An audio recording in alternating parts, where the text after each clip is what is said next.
Hello students, आज की class में आपका स्वागत है। निर्वाचन आयोग। पिछले वीडियो में आपने भारत के सर्वोच्च न्यायालय और न्यायपालिका के बारे में पढ़ा था। आज हम देखते हैं इस वीडियो में निर्वाचन आयोग। बच्चों, लोकतंत्र का यह सर्वाधिक महत्वपूर्ण अंश भाग है कि आयोग या निर्वाचन का अर्थ है चुनाव प्रक्रिया। भारत में क्योंकि लोकतांत्रिक शासन प्रणाली है, इसलिए निर्वाचन का अर्थात चुनाव का अत्यंत महत्वपूर्ण स्थान है। चुनाव को निष्पक्ष कराने के उद्देश्य से हमारे संविधान में एक निर्वाचन आयोग की नियुक्ति का प्रावधान किया गया है। यह निर्वाचन आयोग राजनीति से अलग एक स्वतंत्र रूप से निष्पक्ष होकर कार्य करता है।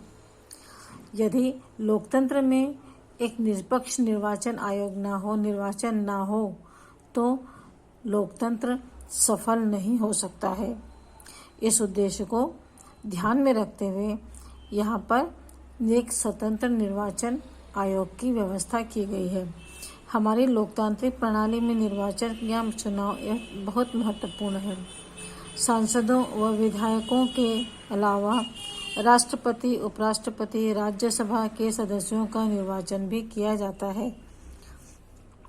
सांसदों और विधायकों का चुनाव तो हम लोग प्रत्यक्ष मतदान के द्वारा करते हैं, प्रत्यक्ष वोटिंग के द्वारा करते हैं, किंतु राष्ट्रपति, उपराष्ट्रपति और राज्यसभा के सदस्यों का निर्वाचन जो है अप्रत्यक्ष मतदान प्रणाली के द्वारा किया जाता है। इनके निर्वाचन की व्यवस्था निर्वाचन आयोग करता है, जिसका प्रावधान संविधान में किया गया है। निर्वाचन आयोग में मुख्य निर्वाचन आयुक्त सहित 3 सदस्य होते हैं। इनकी नियुक्ति प्रधानमंत्री की अनुशंसा पर राष्ट्रपति द्वारा की जाती है। निर्वाचन आयोग निष्पक्ष चुनाव कराए, इसके लिए उसे विशेष अधिकार दिए गए हैं। मैंने आपसे बताया कि राष्ट्रपति चुनाव आयोग की नियुक्ति जो है वह निष्पक्ष होती है। चुनाव आयोग जो है निष्पक्ष होता है, परंतु इसकी नियुक्ति जो है राष्ट्रपति करता है। अब पिछले वीडियोस में आपने ये देखा है कि राष्ट्रपति जो है प्रधानमंत्री की अनुशंसा पर ही कोई भी कार्य कर सकता है। तो प्रधानमंत्री जब उन्हें अनुशंसा अर्थात राय देता है कि राष्ट्रपति के द्वारा निर्वाचन आयोग की नियुक्ति होती है। निर्वाचन आयोग में मुख्य आयुक्त के अतिरिक्त 3 सदस्य होते हैं। इनकी नियुक्ति भी प्रधानमंत्री की अनुशंसा पर राष्ट्रपति ही करता है। निर्वाचन आयोग निष्पक्ष चुनाव करे, इसके लिए उसे विशेष अधिकार दिए गए हैं। प्रत्येक राज्य का भी एक निर्वाचन आयोग होता है। न सिर्फ केंद्र सरकार में बल्कि भारत के प्रत्येक राज्य में एक निर्वाचन आयोग की स्थापना की गई है, जो कि पंचायतों का चुनाव, नगरपालिका आदि का चुनाव संपन्न कराता है। स्थानीय स्वशासी संस्थाओं का निर्वाचन भी करवाता है। उदाहरण के लिए पंचायती राज चुनाव का भी इसी आयोग के द्वारा करवाया जाता है। निर्वाचन आयोग के क्या कार्य हैं?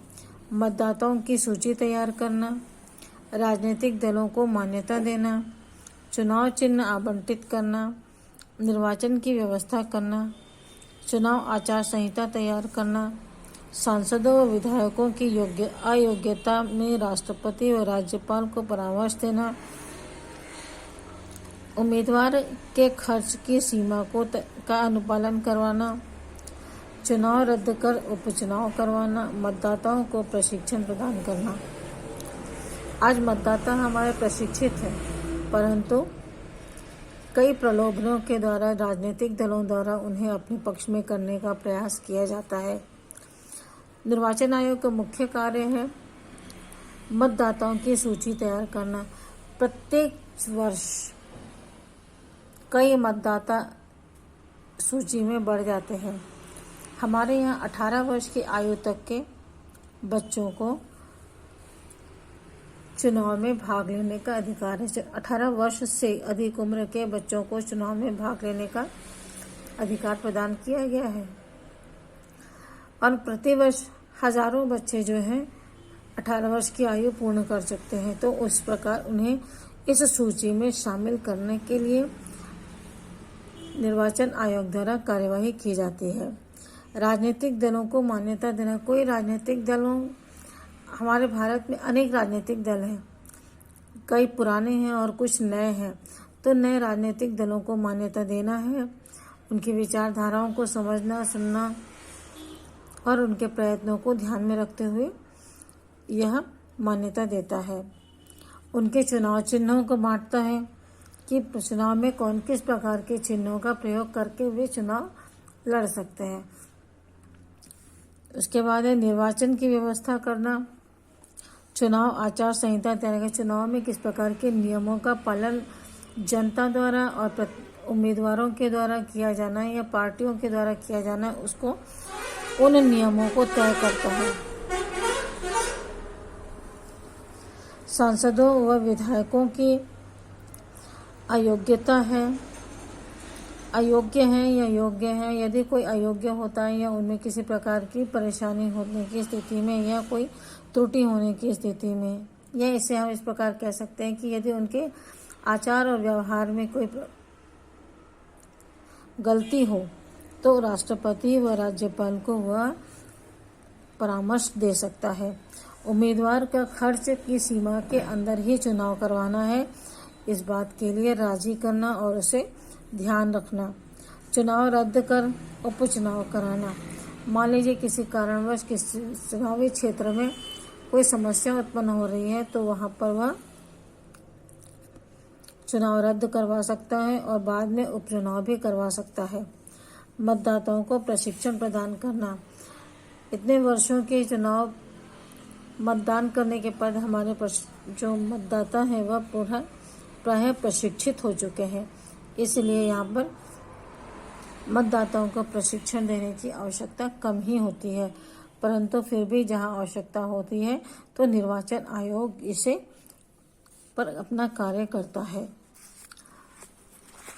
एक तरह से देखा जाए तो लोकतंत्र की नींव जो है निष्पक्ष चुनाव पर ही टिकी होती है।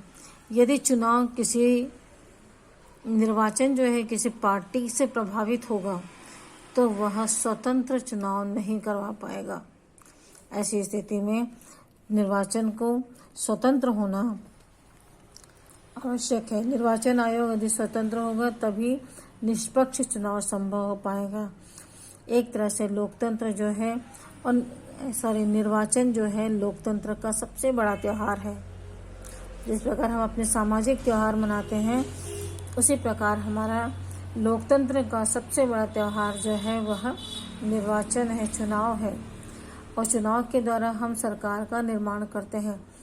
यदि किसी कारणवश इसमें त्रुटियां होती हैं और गलती से चुनाव में किसी प्रकार की गलती होने की स्थिति में उसका पूरा खामियाजा यह